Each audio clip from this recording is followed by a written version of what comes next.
Welcome to another great episode of the Beyond Normal podcast. I'm your host, Kenny Groom. We are in season 8. I can't believe it. We've been able to connect with some incredible founders. We have an incredible founder and really UX guru, like you've been in design your whole life or your whole career. Why am I saying your life? And I think in this space we're in right now, and we're going to definitely talk about it. We got the robots doing some of the things for us, but when it comes to designing things for human interaction, I wanted to have on my guest today, Calvin Robertson. You are, again, your career is in UX design, but in terms of the company you're building now, you're building Jubilee, right? Which is amazing. It's really a space for players and playmakers to really find, the way that they can add value and interact, right, in the world of gaming. Gaming is as big as it's ever been. I come from the cloth of regular Nintendo, and we're shooting ducks. We're not doing that anymore with the games, I understand. And so I'm excited to have you on today, Calvin, and we're going to dig into a couple things around design and just your background. Absolutely. How you feeling? I'm feeling good, man. Feeling good? Thanks for having me. I'm feeling good, man. Happy to be here. Yes, and so we actually not collaborated. What am I talking about? We are collaborating right now, but we met last year, right, when you were doing the camp, the Playmaker camp. Let's set the stage, though. Let us know, like, what you were doing before starting Jubilee. What was your time spent in the world? Yeah, that's a good question. I was in an opera place, actually. I started Jubilee because it was something that I've always wanted to do, and I just kind of put it on the back burner to pursue my career. And before starting Jubilee and Playmaker, I was in my career for going on 23, close to 24 years, and I was impacted by a layoff. And had this weird moment that happened like a month or two before the layoff happened, where I literally just woke up out of my sleep. And it was just like, I got to do this business. I have to do it right now. There was like this strong sense of urgency. You have to do it right now, like go, start doing it. And that's what I did. I got the paperwork together with the state. I made a couple of videos. And in that video, on my YouTube channel, I even say, hey, I'm doing this in public. I'm doing it out loud. I'm just going to go, right? Not sure where this is going to go, but I'm just going to, follow this unction that I'm getting to start this business and to build this idea right now. And I did that. I leaned into that. And a couple of months later, I was hit with a layoff. And it was a weird moment because after I got the notification from my manager at the time, I got off the Teams call. And I went downstairs from my office, went downstairs in my living room, and I looked at my wife and I said, I think I got laid off. And she said, well, I don't know how to take this. Why are you smiling? Because in that layoff, it was really an opportunity for me to do something that I was denying myself. And I took that as an opportunity to say, I have just a short runway to be able to just go all in and to do this thing. And that's what I did. I used those few months after that layoff to really start this business. Now, I wasn't done with my UX career at that time, but I said, hey, while I continue to pursue that, while I have this extra time, I'm not going to rush back into another role right away. I'm going to just pour all of this because, again, I saw this as an opportunity to just do something that I wanted to do, and I denied myself from doing it for quite a long time. That's real, man. Yeah. Like this. It's interesting that you said you went through a layoff, right? That's nothing to like laugh about, right? But the thing for me, and I'm hearing more and more people, especially in our current times, being comfortable with, okay, now let me figure out like what's next. And then for you to say, hey, I'm going to start a business during this time and use that during your reset, your career reset. I commend you for that, one, because it's not easy when you're used to like, okay, let me look at these bills coming in. Like, how am I supposed to pay? Yeah. But when you take a step back and having those moments where you can maybe dig into your passions and that still kind of does something for your career. Yeah. Yeah. Like there's power in that. And yes. And I'll even say this too. The moment wasn't, okay, I've been laid off. What am I going to do? And I have to go figure it out. This is something that's been stewing for a long time. Even with my first professional role back in 2001, this is when I was at Hallmark Cards. I had an opportunity to join a team that was building a CD-ROM game at Hallmark. And this was outside of my day job. My normal job was to be a web developer in the IT department. But through networking and relationships, I found this opportunity that was in a completely different department to be a game developer, right? And it was through those relationships that I had that afforded me that opportunity to create the CD-ROM game that was inside of a birthday card. We sold in Walmart stores around the country, right? That was my first major video game concept, but it was kind of like a side table project. And I had a few more projects like that all throughout my career. So this is something that has just been kind of slowly cooking for a while. And so then when I get this opportunity, another thing that led up into me deciding to do this, I was actually in the process of pursuing a grant to raise funds to build this gaming company. And what was interesting about it was I'm filling out the application. The crazy part about it was the questions about, marketing or business operations, all those questions didn't bother me. I have an MBA, so those questions, I understand those part. The question that stuck with me after filling out the application was this. It said, why aren't you working on this full time? And my answer was, I have a full-time job.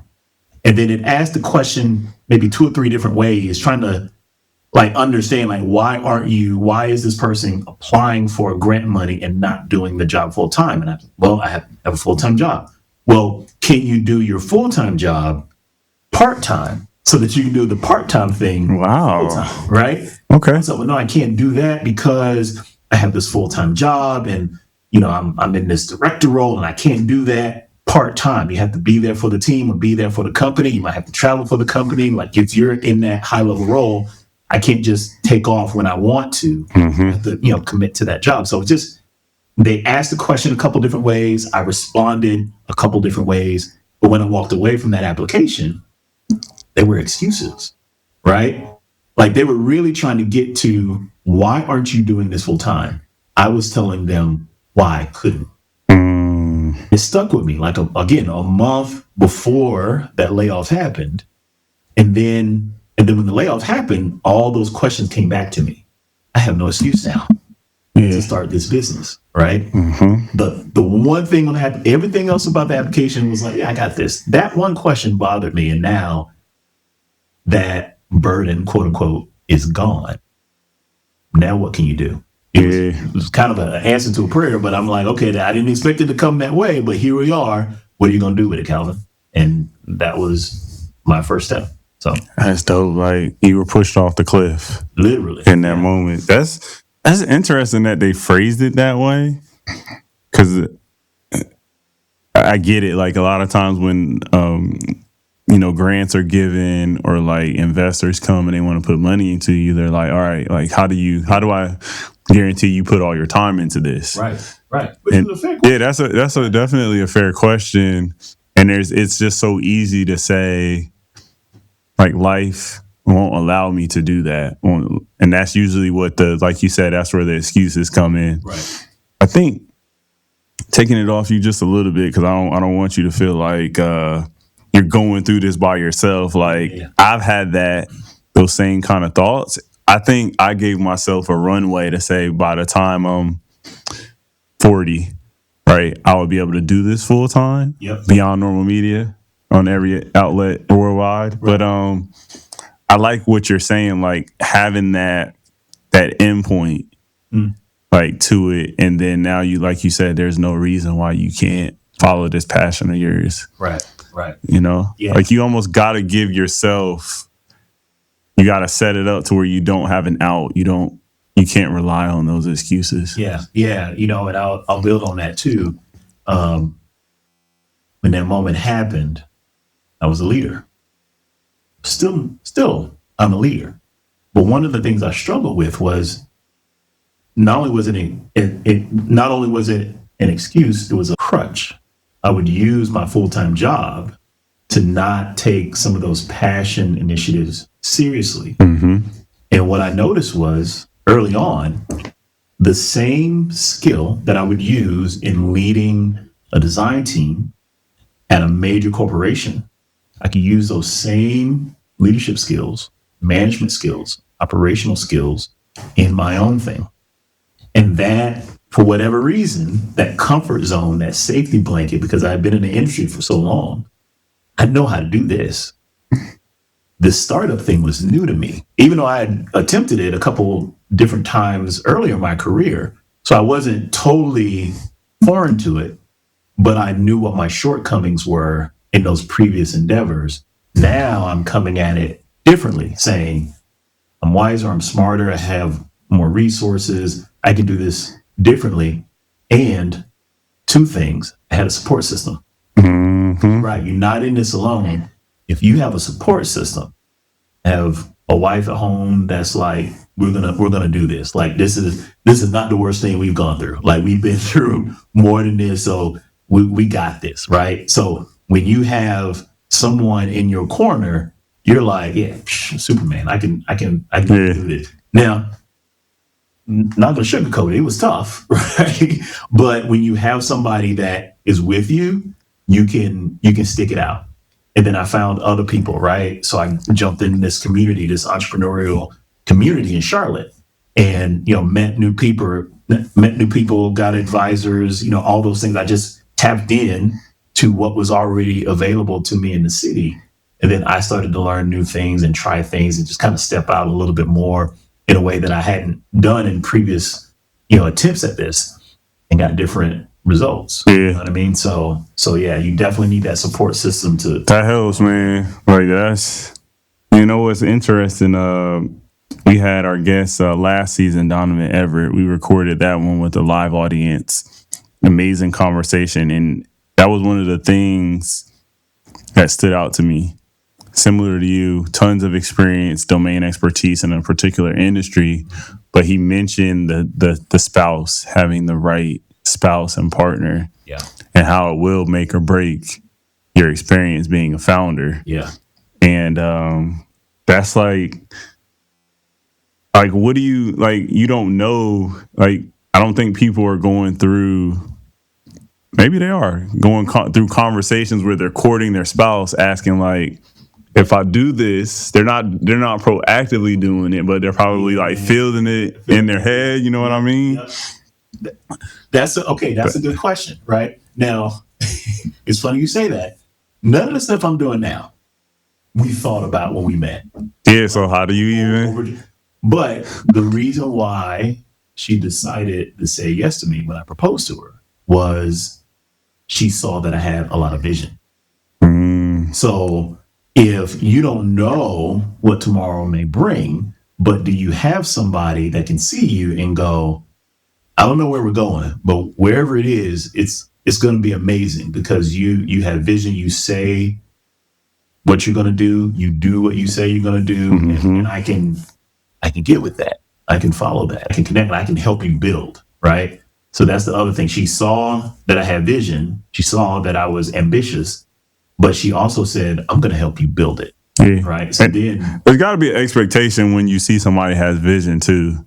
This person's going to think through things and they're going to come to the table with ideas that may go against the status quo in a way. And I'm pretty sure you being a designer, we're going to dig into that. You're thinking of ideas that are not status quo all the time. So I can imagine, imagine you can't turn that off. So it's like you said, for a partner to accept that from you, there's they got to take both sides of it. There's going to be a side that they're super comfortable with, and then the other side is there's going to be some decisions you make that they don't fully understand.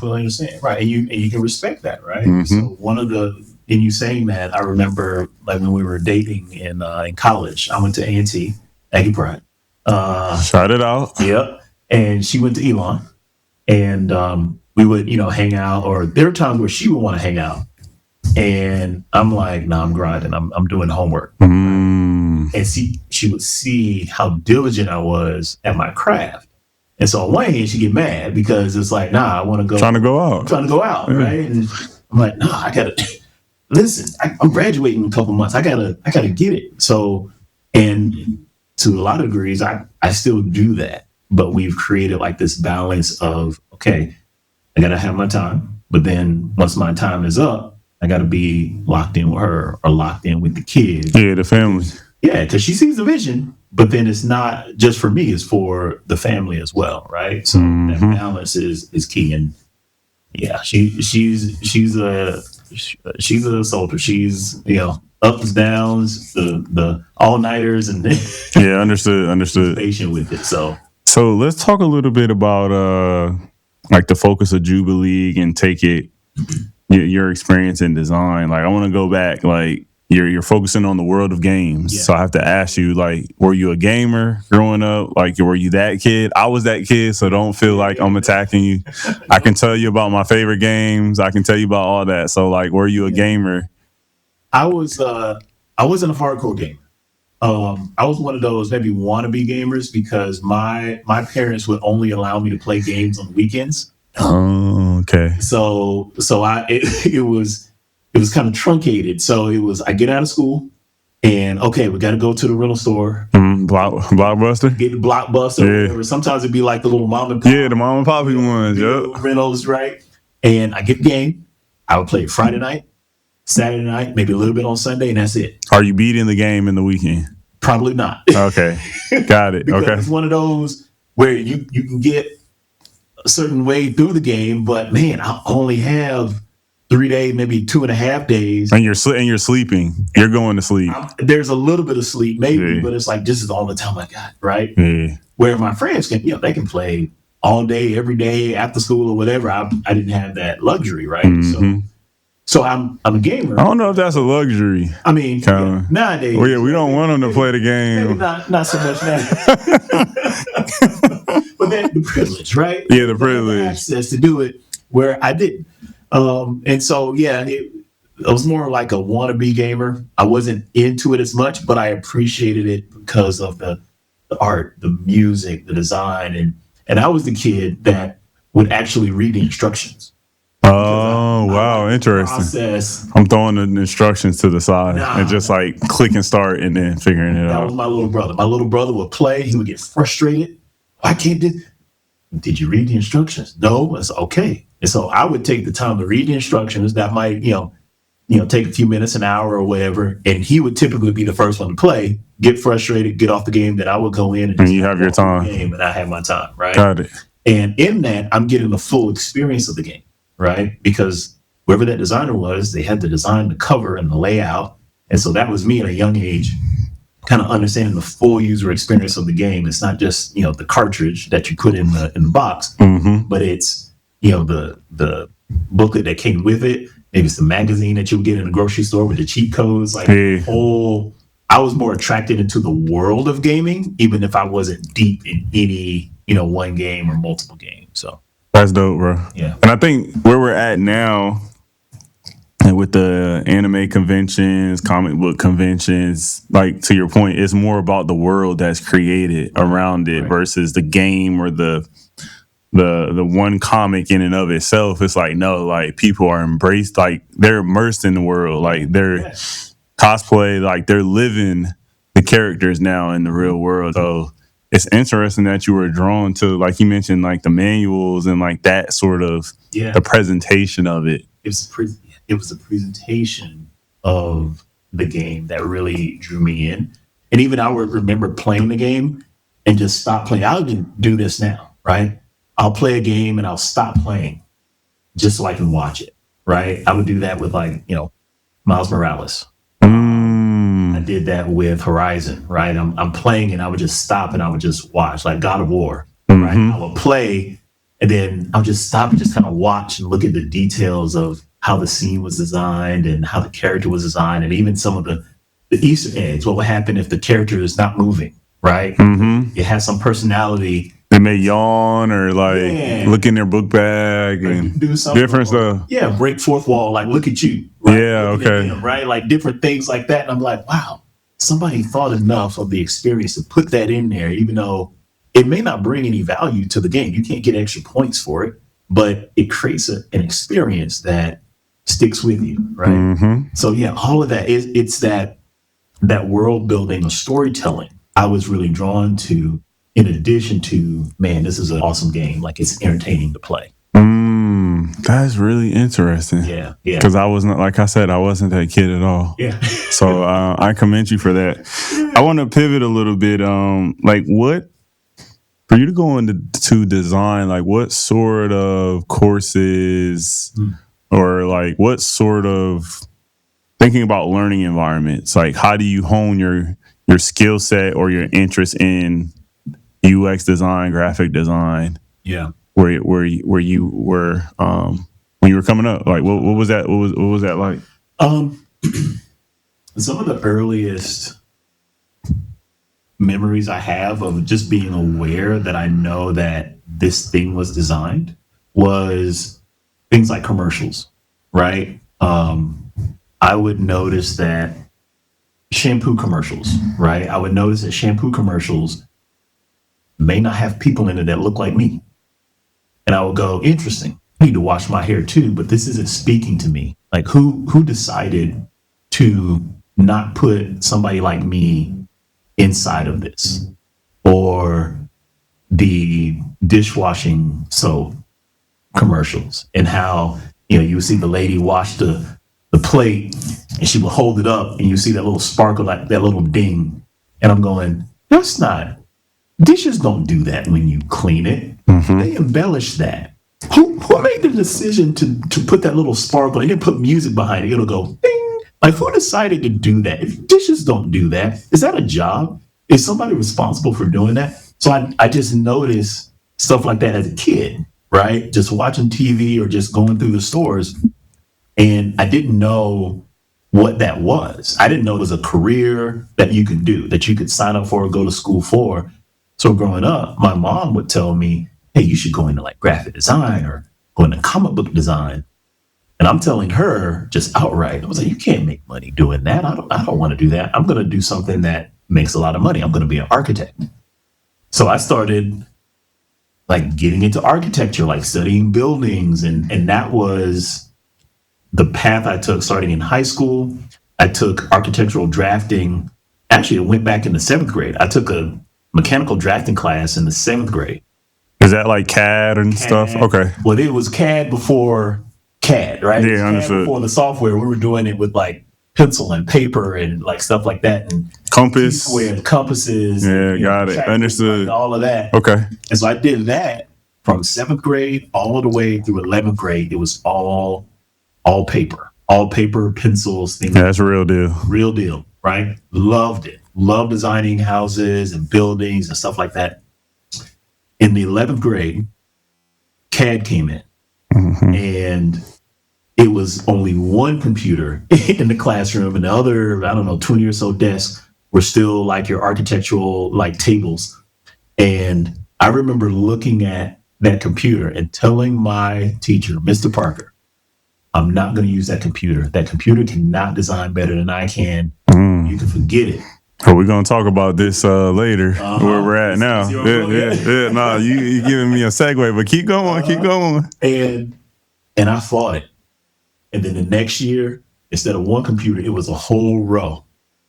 And I had taken this architectural drafting class. This is now my 4th year straight, all through high school. I know I am going to be an architect when I grow up. Can't convince me otherwise. Mr. Parker said, I don't know what you got to do, but you are not getting out of this class without touching it, without touching CAD, without touching AutoCAD. And I said, okay, all right, fine, I'll try it. I used it one time and was hooked because I understood that all the things that I didn't like about hand drawing, like the little arrows that we had, Mr. Parker would grade us on the curve of the arrows. If the curve wasn't precise enough, he would dock points from our blueprint. Right. And that was so tedious, but I just got so used to doing it because I wanted an A. right? So I would do it, right?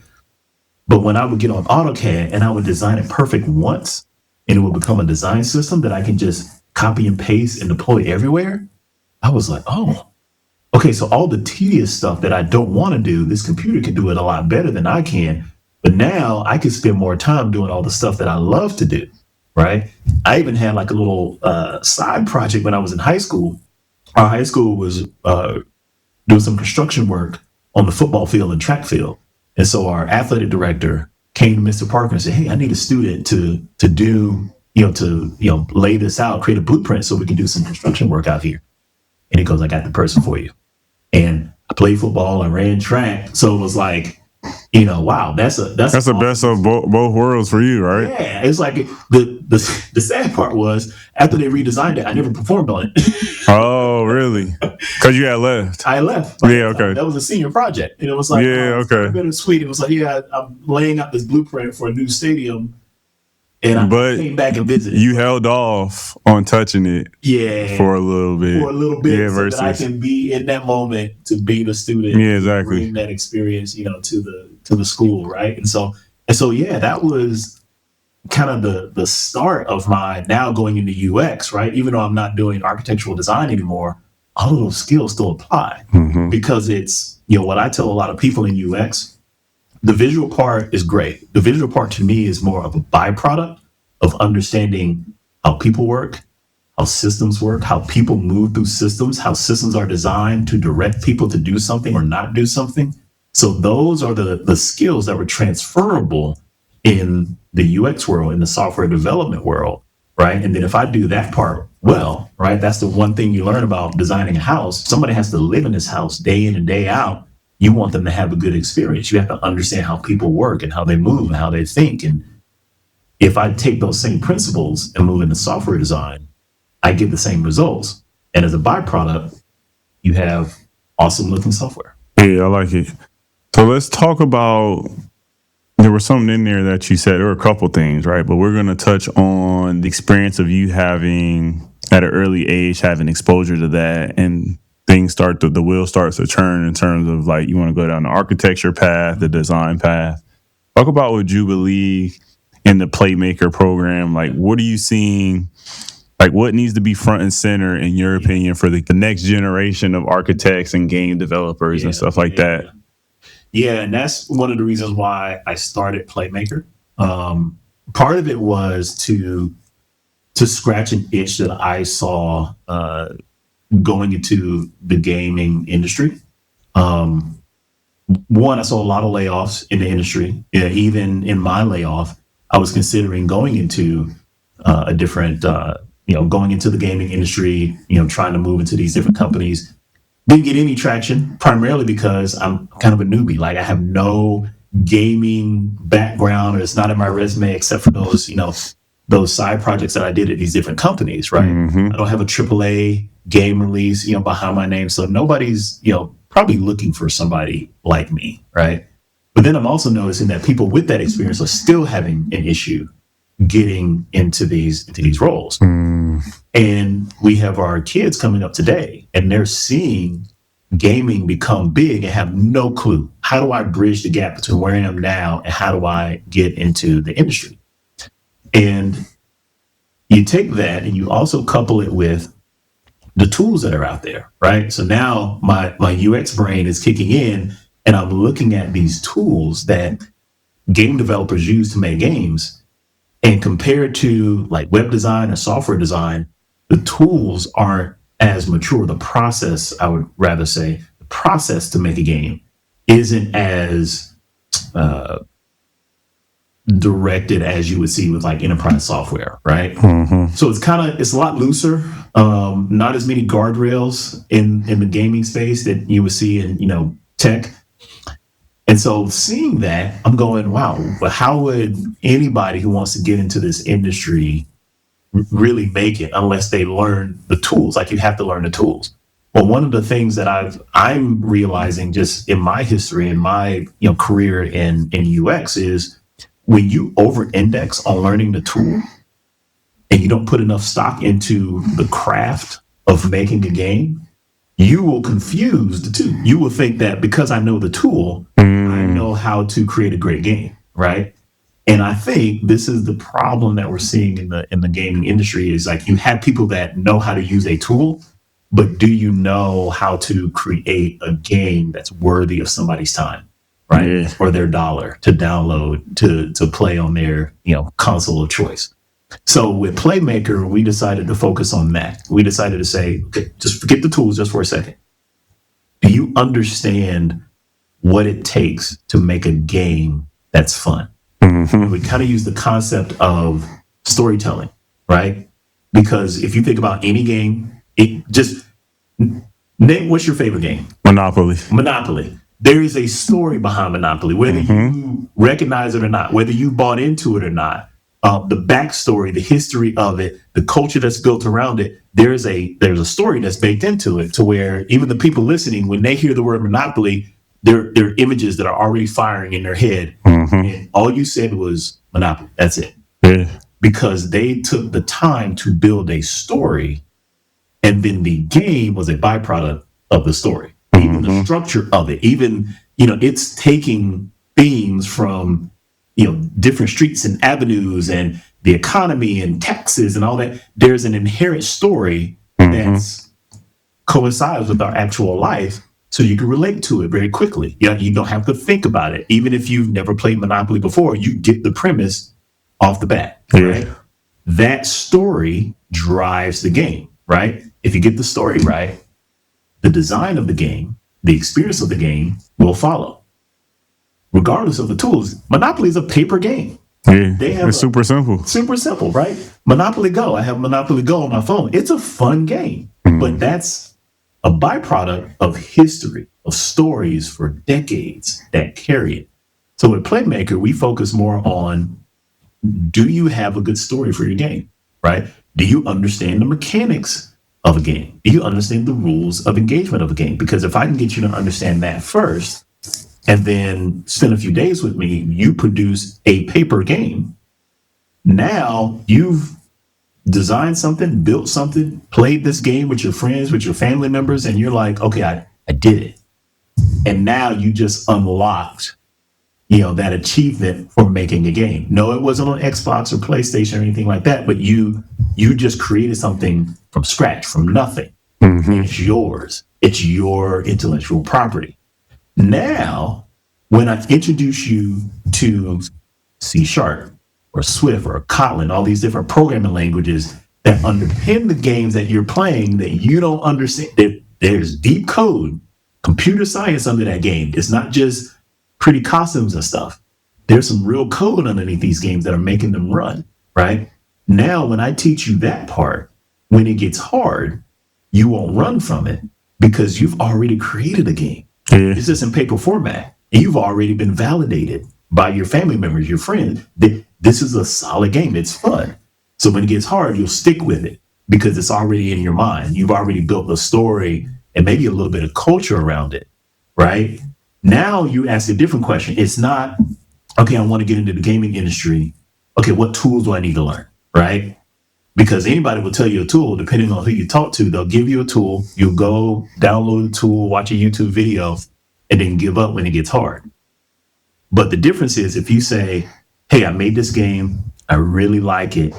Tell me how I can make my character do this, or tell me how I can create an environment that's fitting for this story that I'm creating. That's a different question. Because now you're bringing some substance to me. And if I'm a mentor or a teacher and you bring that to me, okay, yeah, let's sit down, let's break this thing apart and let me show you how you can use the tools and the technology to bring your vision to life versus trying to use it as a shortcut to jump into an industry because you heard you might be able to make some money. Right. Yeah, I think that's the initial, that's always the initial thought. Like, oh yeah, I think game developers make a lot of money.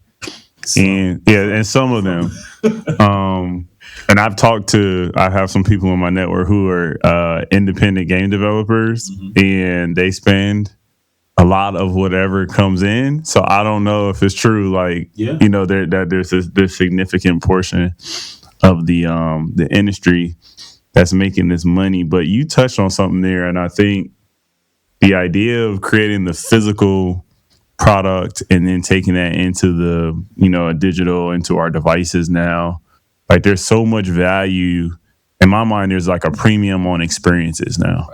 Right. And so the experience of playing our favorite games, the experience of playing a game like Spades that goes along with some of these games, and they're super basic to your point, right? But people have been playing them since the beginning of time for a reason, right? And there's this staying power with that, and it's really the story behind the game and people connect with. I think it's great that you're centering that for the kids, and I'm going to date myself a little bit, but taking the phones away from them, which is a great thing for me. And here we have on the screen, right? That takes me to the game, because I know the kids are like, well, you're teaching us this, like, where's your game at? Yep. And so talk a little bit about the game, where they can find it, and like what was the thought process around it? Yeah. Like you said, the experience that you were trying to put into this. So this the good story around this game. So this game is Dwarf, Reach for the Stars. And this was my first game that I built. So by the time this game came along, or this idea came to me, I had designed and developed 3 games for 3 different companies. So after the third one, I went, okay, this is kind of fun. Let me see if I can build my own concept and build around it.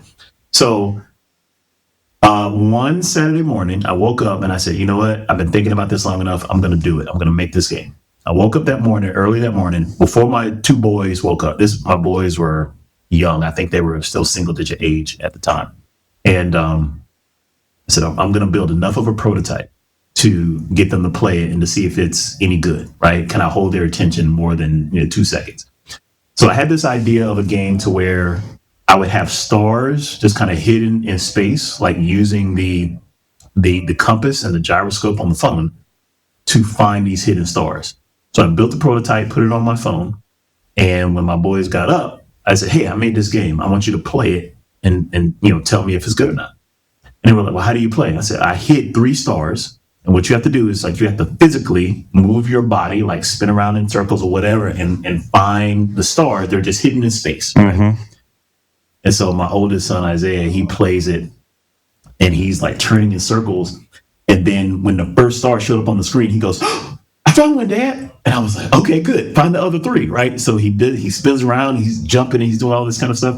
And he finds all 3 stars. And then I take the phone from him, I reset the game, and I give it to my younger son, Titus, and he kind of does the same thing, right? And so after they play, I was like, what do you think? Was that a good concept? They were like, yeah, I really like that. And so I changed the coordinates of the stars, and I gave it back to him. I did that maybe 2 or 3 times that morning.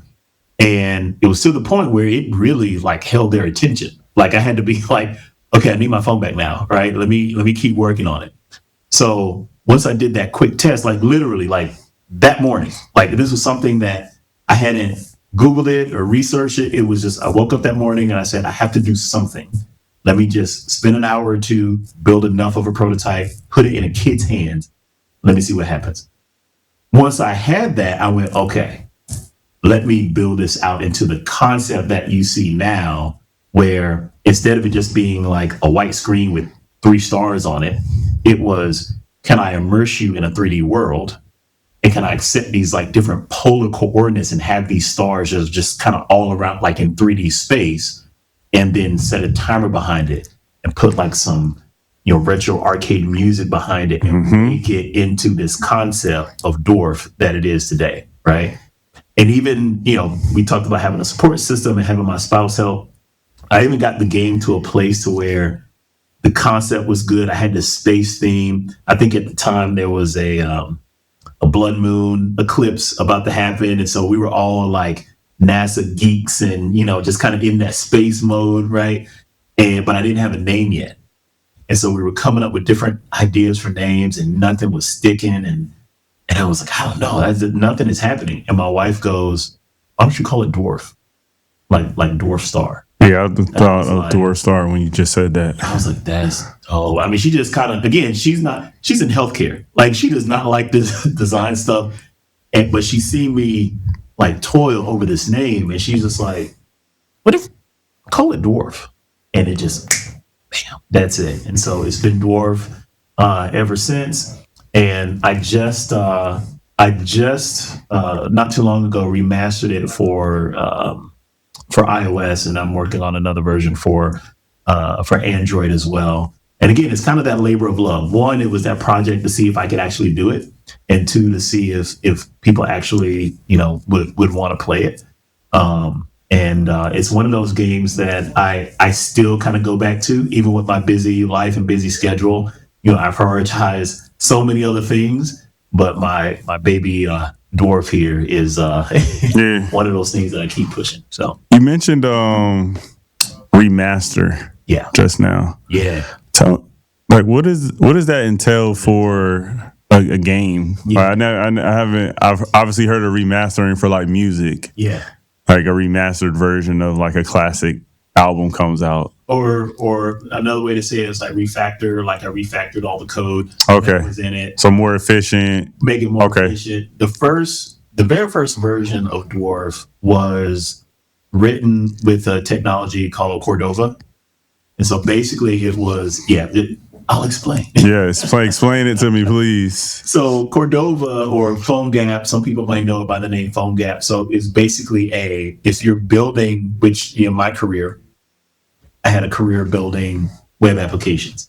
So most of the stuff I did in my 9 to 5 was web apps, right? So I'm building with HTML, JavaScript, maybe some server-side languages like Java or PHP or Perl or something like that. So that was my world. My world was not game development, which uses a different technology stack, right? Okay. So to bridge the gap, to build these games, there were these tools called PhoneGap that allowed you to build games using web technologies, and it would literally like fill the gap. It would take your web-based technology and convert it in a way that it can run on a mobile device. Oh, okay. So I use that as a way to quickly get the first version of the game out, again, to test it, to see if this is something that would hold any value. But then after I did that, I went, okay, now if I really want to be serious and make this, I need to learn Swift, which is Apple iOS, their native language for their platform. Okay. And Kotlin, which is for Google and the Play Store for their apps, their native language is Kotlin. So again, I've learned multiple programming languages throughout my career. So I looked at this as like a curiosity thing to be able to learn just another language, right? And once I get the syntax of the language, I got it. I can build anything, and I'll just build it in those different formats. So now we're in the process of, okay, build it for iOS and Swift, build it for Kotlin, for the Google Play Store. But in the middle of that, I picked up an opportunity to teach game development at Champlain College. Now, Champlain College is a Unity shop. I've never built a game in Unity. So in that transition, I'm learning yet another, gaming development platform to just increase my understanding of the industry. Now, in the beginning, I didn't necessarily like that, because when I looked at tools like Unity and Unreal, I kind of felt they were bloated. And relatively speaking, they are, because again, I come from a web world where things are a lot lighter, a lot faster, not massive multi-megabyte, sometimes gigabyte, single, code bases sitting on a console. Right? So it is beefier than what I was accustomed to. But once I learned it and learned how it works, I was able to kind of manage, that accordingly. So that's kind of the evolution of how I'm learning all these different programming languages and these game development tools to get a better understanding of what's required in the gaming industry, and then to also help me educate. Like I said, I'm teaching game development at Champlain, so I'm educating these students on how to understand the tools, but also keep the craft as you prepare for the industry. And you have to, for consoles, you'd have to incorporate a Unity or, right? Okay. Yeah, because it's written in, a lot of these games are written in C# or C++, which for these consoles, right? Like even like a Windows machine or Xbox, something like C# or C++ will run like really well. So it's a performance thing. Okay. Right? But then you also use these tools to where you can build it in one common platform with a common language like C, and then deploy it in multiple mediums, right? So that's the benefit of it. It's the gaming industry saying, yeah, I know there are a gajillion different, you know, consoles and hardware devices for you to play your game, but we can streamline all that by using a C-based, code base, right? And then compile it down to a way to where it can be played in different areas. So, Okay. yeah. So let's talk a little bit about, you touched earlier, it was the segue you gave me. I want to make sure we segue back to that, Yeah.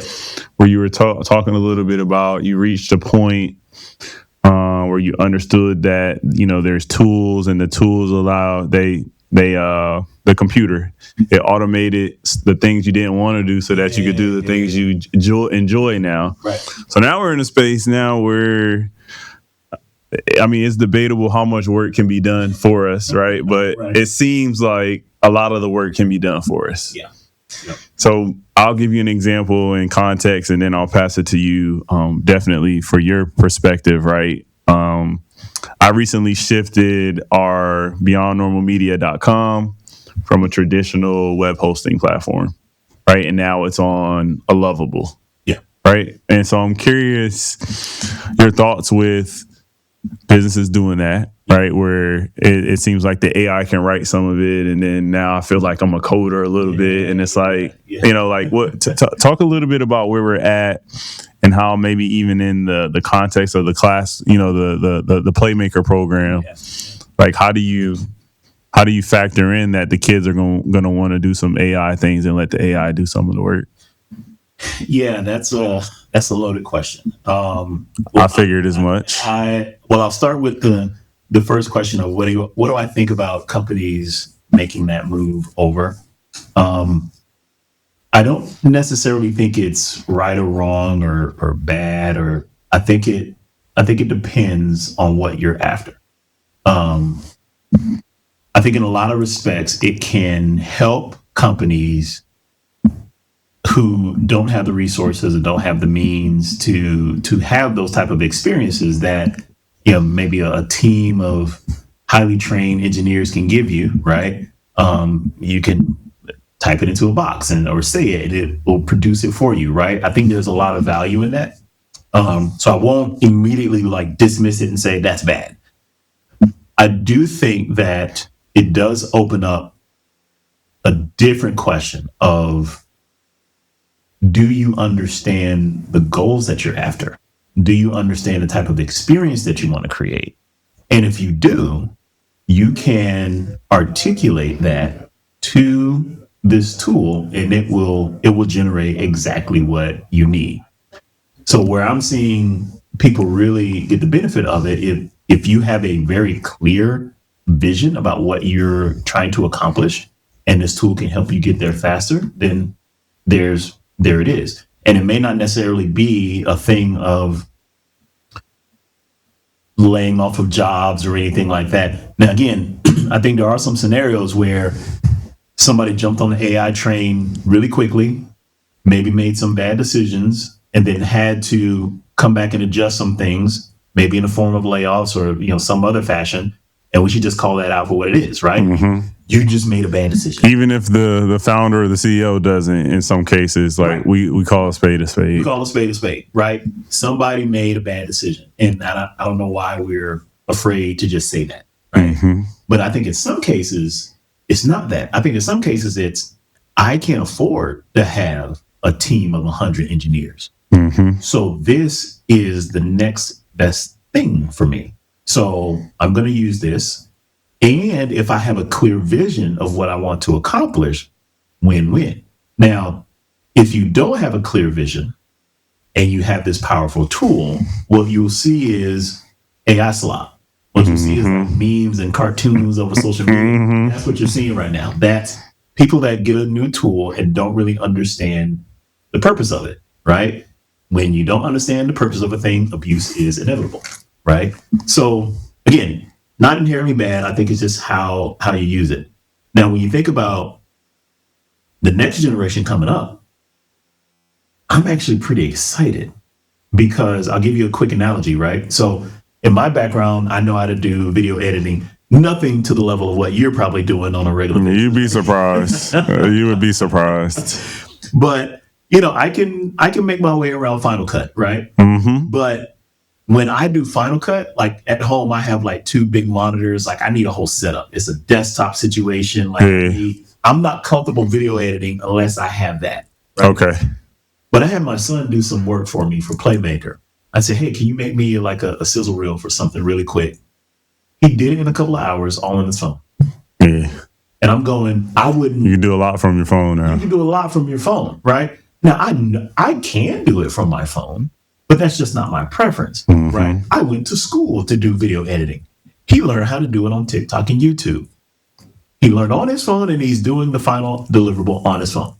And I looked at that, and I didn't shut him down. I embraced it. I was like, that's pretty cool, because the clip was hot. Right? Yeah. So I think about it from that perspective of, okay, now this new generation that's coming up, they'll have tools like AI.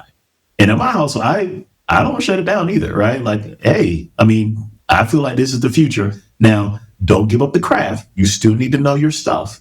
And I'm going to test you on that. Use the tool, but do you know what you're talking about after you use the tool? Or if it did all the work for you and you can't stand here and explain to me like the old school, like, okay, you do your math, you gotta show your work. You got to show your work.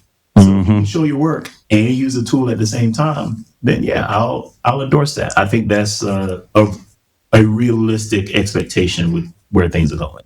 Yeah, I'm not mad at to your point, like the new generation using it. And I'll give, like, I've heard stories now of like interviews, like people interviewing for jobs, and it's like you can tell they use AI for their resume, and then you can also tell they're using AI in the interview. And I'm like guys, like eventually you can't look for the robot to give you the answer. And I think the part where I feel comfortable the most with the robot never doing the work is like at least the foundation of the story coming from a human. That makes me feel a lot more comfortable with it. I agree with that. And I think you also need to think of it as a thought partner. So there's a book that we're reading on my job. It's called The AI Driven Leader.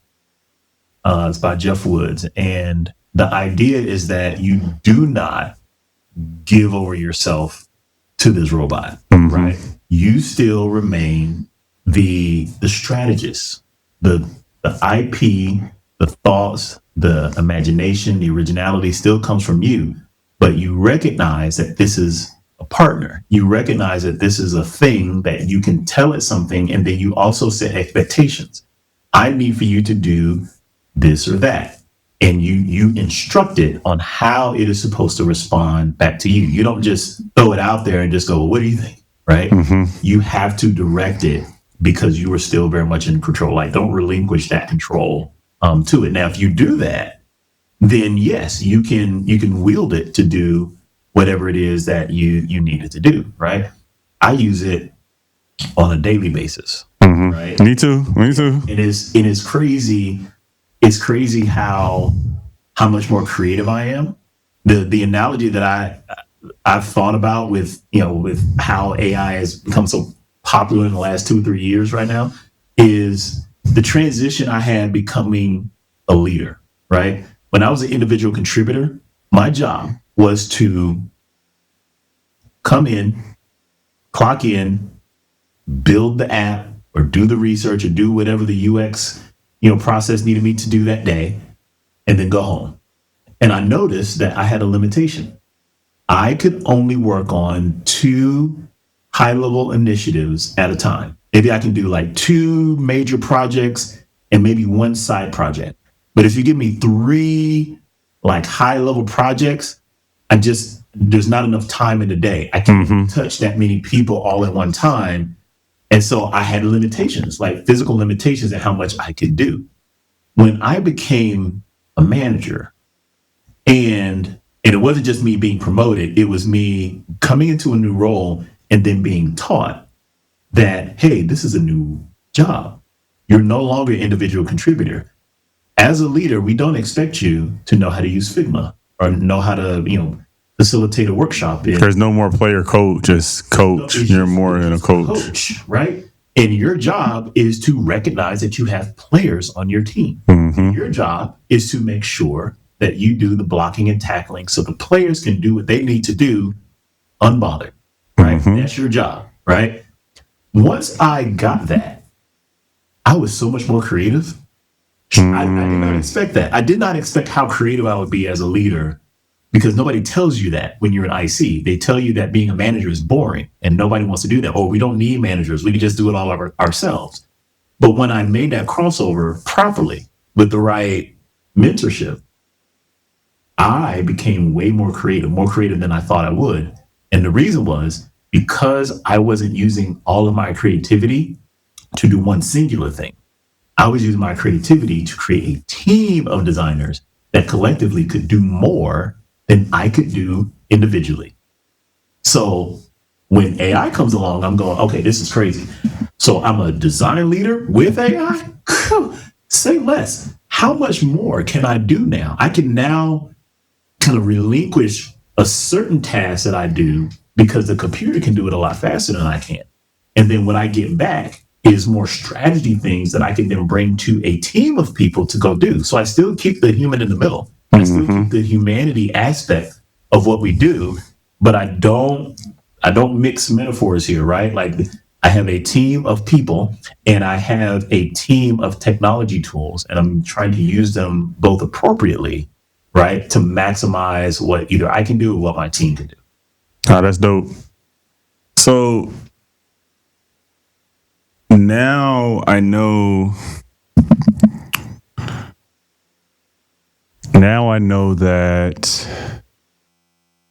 you have this mindset, which I think is definitely progressive. Like it's where we are. Like you said, we need to embrace the AI. We need to embrace and figure out how to lead in this moment. Now that you, like, I guess, what are you seeing from the talent that you're leading or the next generation? Like you said, it sounds like you're excited. Yeah. On the space that we're in, and then the next, version of individual contributors, and then the babies coming up and embracing this. Like, I guess what are you seeing? What are you seeing that? How are you seeing them embrace this moment we're in that separates it from your experience? Because your experience, like you said, you came up, you had some hesitation, right? Yeah. And then this computer came, and then you just focus more on what you enjoy. Yeah. Is that the same? Are they embracing the tool that way and saying, I want to do more of the same? Or for them, is it more like we've taken the rails off, so be it, a little bit more, and they're just exploring any and all ideas? I think it is that. I think they're exploring any and all ideas. I think they are embracing technology faster than previous generations. I think part of it is because of the speed of it. In some respects, like they have no choice but to embrace it if they want to stay relevant. I think that with that, there is a caution, though. There is, and I don't want to say this is like a blanket statement, but I think in that speed, you can lose some fidelity, right? Which previous generations, I think that was the experience of previous generations, right? Like this idea of like, wait your turn, or like you heard the 10,000 hours. You're not a professional unless you've done something repetitively, right? But now it's hard to do anything for 10,000 hours because it all changes, right? So now the definition of what 10,000 hours is might have to change. You can do your 10,000 hours with AI in how much time? Well, that's the thing. So is it a couple of days now? Is it 10,000 hours squished down to a couple of days? And it's the equivalent of somebody who's been in the industry, right? Because here's the question, right? Don't know right or wrong or what have you, just posing a question. If I need an attorney and I hire a really good attorney to, fix my situation, then yeah, that's great. If I have the means to do that, that's great. But if I use a tool that can do it in 5 minutes, the situation is fixed. But the thing I don't have is a relationship with an attorney that I could go back to, or I don't know what levers that attorney pulled or what levers this AI tool pulled to solve my issue. So now I have to try it again. And the difference between a person is there's some level of trust there. But even that can be tricky, right? Because it is a person, right? We're all flawed and we all have issues and all those type of things, right? So I don't necessarily look at it as right versus wrong. I look at it as it's either conditional, right? There are risks with having an attorney that's a person. There's a risk of having an attorney that's a bot, right? It just depends on your personal level of what's at stake? What's at stake for you? But then you also got to take into consideration what impact would either one of those decisions make on the people that are around you, right? So yeah, you instead of hiring an attorney for your business, you hired AI and it solved the one case. But then is your entire business riding on that? And are you okay with that risk? Fair or foul, right? Did it work, right? So that's up to the person. It's ultimately up to the person, right? Even the outcome, right? Backlash, the good and the bad, right? So if you take the pats on the back when it works, you gotta take the hits when it don't. Right? And I think the AI has a built-in mechanism to please a little bit. That worries me, to your point, like you meant going back to the fidelity. And so it's like, it's gonna tell you in most cases, like, to keep going through something versus having the actual experience of like touching something and somebody telling you like, no, that don't do that anymore. Like, right. You know what I mean? Like there is no, it's both sides though. It is. Exploration is like crazy right now. Any idea can be explored, but then it's like, okay, what do you really want to put your resources into? That's right. And you know what? And I've heard people say that, it's agreeable, and all those types of things. Again, at the same time, if you know it's agreeable, tell it to not. Yeah, you brought that up earlier. Tell it to challenge you. And I do that. Like another thing I like to do is I tell it to interview me. I don't want it to assume the right answer or whatever.